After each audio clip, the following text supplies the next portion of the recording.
بچه‌های عزیز، انا ما باز خوردیم و حالا یک جای ایجادکاری خواهیم کرد. بیایید امروز روی لوحه را با رسم یک فیلچه هنگام آب بازی آرام می‌دهیم. اگر شما آماده کار ایجادی باشید پس شروع نمودیم.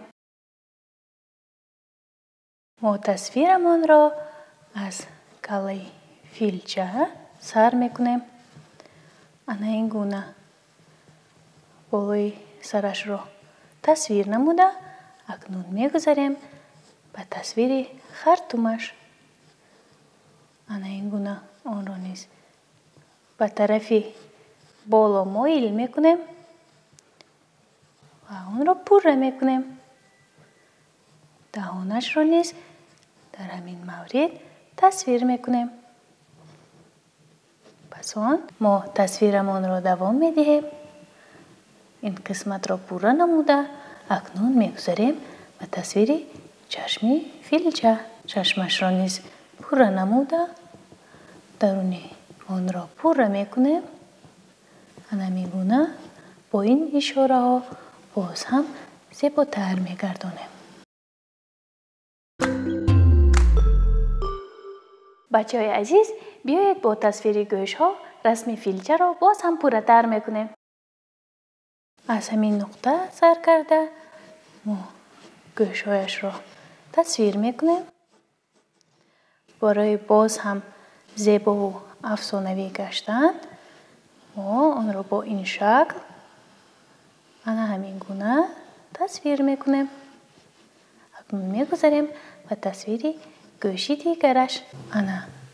با همین اشاره ها گوشی دیگرش را نیز تصویر نمودیم. اکنون بدنش را نیز به نظر نمایان میکنیم. موجهای آب را این گونه پوره میکنیم و حالا باشد آب را تصویر میکنیم که فیلچه از خرطومش به هر طرف پاش میدهد.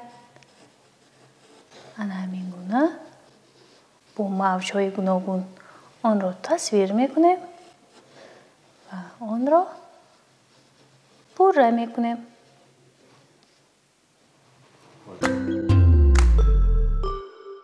اکنون ما با تصویر تقاره چوبی که فیلچه ما درون آن آب بازی میکند روی لوحه را باز هم پوره تر میکنیم.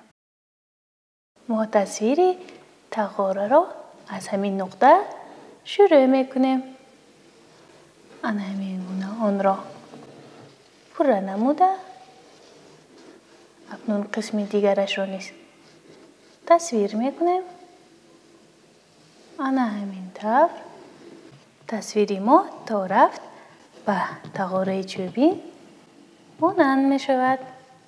قسم درونیش را این گونه پوره کرده اکنون میگذاریم به تصویر خودی تقاره. قسم پایانیش را این طور تصویر میکنیم و به قسمت دیگرش آن را پیوست میکنیم. آن را پیوست نموده اکنون با تسمچه تقاره را آرام میدهیم.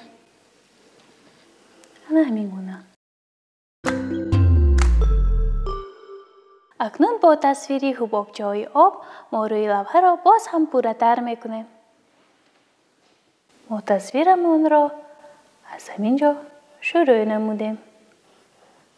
حبابچه ها را با این شکل های خرد و کلان تصویر نموده لوحه من را باز هم زیبا و دلکشتر میگردانیم.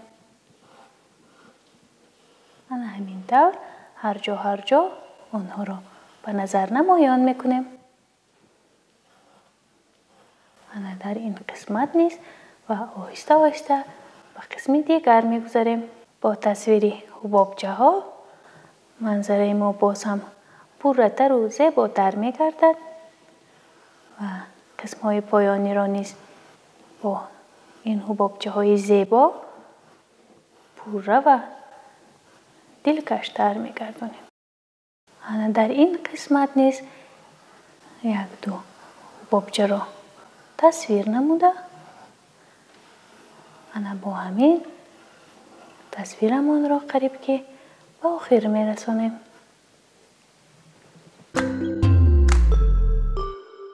ما تصویر لوحه را با استفاده از قلم عادی پورا به انجام رسانیدیم. اکنون میگذاریم به رنگ‌وباری آن و برای این ما از رنگ کبوتی بلند استفاده میبریم.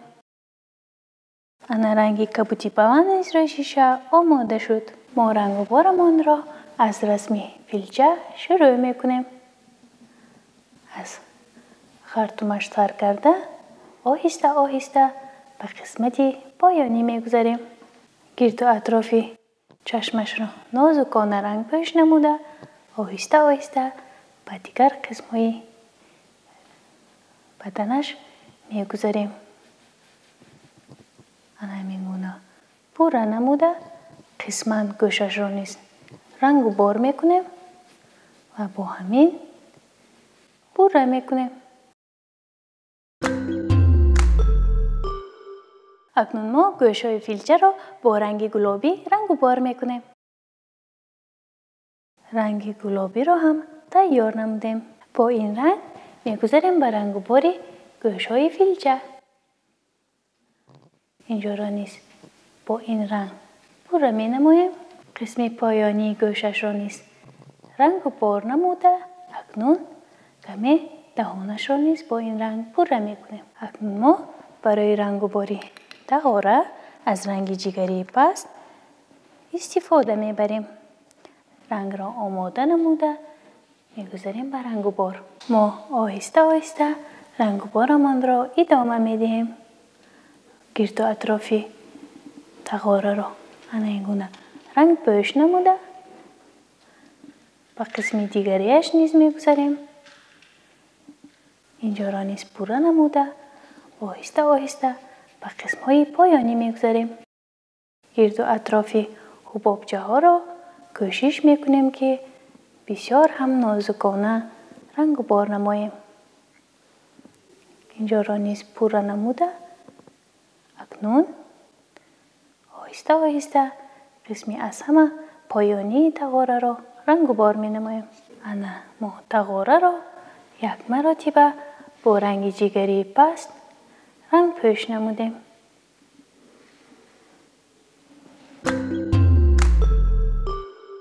برای پورا نمودن رسم تقاره ما اکنون از رنگ جگری بلند استفاده می بریم.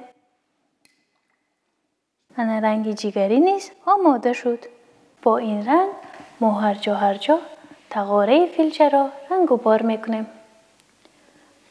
قسمی درونیش را رنگ پوش نموده گرد و اطراف حبابچه ها را پورا میکنیم و اکنون میگذاریم به قسم دیگرش.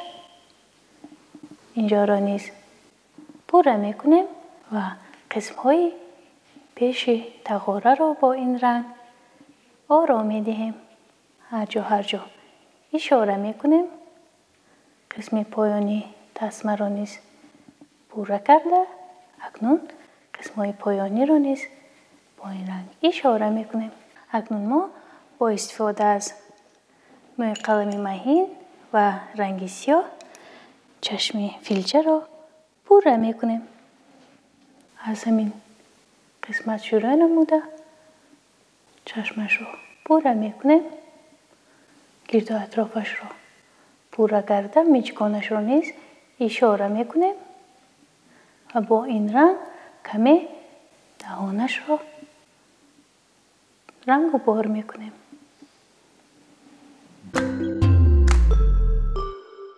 اکنون با استفاده از رنگ کبوتی روشن ما حبابچه های آب را رنگ و بار میکنیم. انا رنگ کبوت را نیز آماده نمودیم. با این رنگ میگذاریم به رنگ و بار آبی که فیلچه از خرطومش پاش میدهد و این آب را باشد ما قسما رنگ و بار میکنیم. انا همین گونه آب را پورا نموده قسم های پایانیش را نیز اشاره میکنیم و اکنون میگذاریم به اشاره نمودن قطره های آب. اینجا نیز آنها را کمی اشاره نموده میگذاریم به رنگ و بار حبابچه ها. ما باز از رنگ تازه گرفته رنگ و بارمان را ادامه می دهیم. همین گونه حبابچه ها را قسماً رنگ و بار می کنیم. منظره ما تا رفت پورتر و زیباتر می گردد. با همین رنگ ما آبی درونی تغاره را نیز رنگ و بار می کنیم و آهسته آهسته حبابچه ها را پر می کنیم. به قسم های پایانی می گذاریم. آنها را نیز پورا رنگ و بار می کنیم. از همین قسمت حبابچه ها را پورا نموده اکنون آهسته آهسته به حبابچه های پایانی می گذاریم. سراسیمه نشده ما حبابچه های قسم های دیگر را نیز رنگ پوش می کنیم. اینجا را نیز پورا کرده قریب که به آخر می رسانیم. انا این باشد حبابچه های آخرین.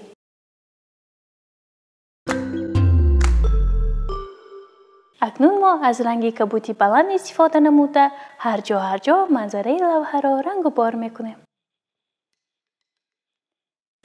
رنگ کبوت را آماده می کنیم و می گذاریم به رنگ و بار.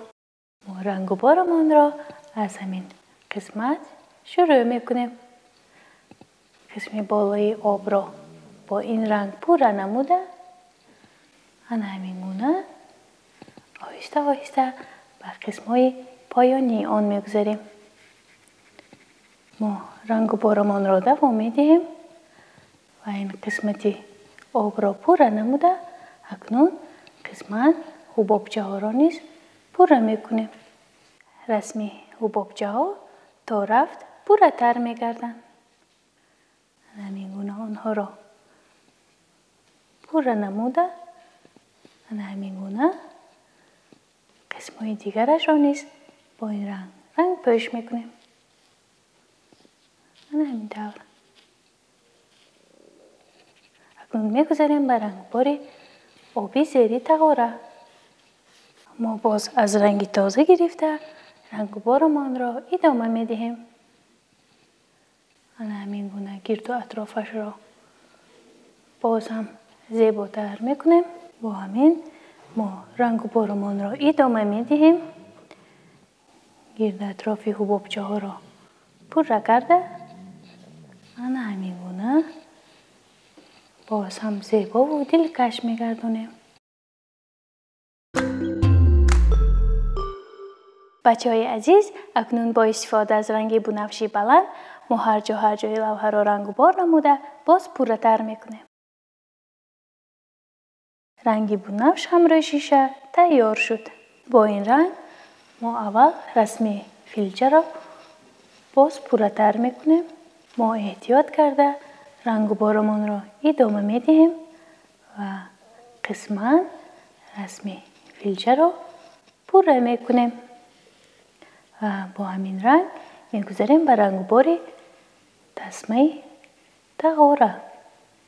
اینجا را نیز کوشش می کنیم که نازکانه رنگ پوش نماییم. با همین ما تسمه چه تغاره را نیز به پورگی رنگ و بار نمودیم. اکنون ما از رنگ سبزی بلند استفاده نموده فضای منظره را رنگ و بار می کنیم. اول ما رنگ را روی شیشه آماده می کنیم. با این رنگ می گذاریم به رنگ و بار لوحه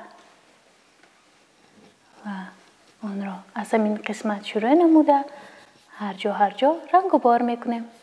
ما رنگ و بارمان را دوام می دهیم و با همین گرد و اطراف فیلچه را رنگ پوش می نماییم و با همین می گذاریم به رنگ و بار دیگر طرفی لوحه. اینجا را نیز بچه های عزیز کوشش می کنیم که رنگ و بارش را تا رفت نازکتر کنیم. ما رنگ و بار فضای لوحه را قریب به آخر می رسانیم. قسم پایانیش را پورا نموده با همین پورا می کنیم.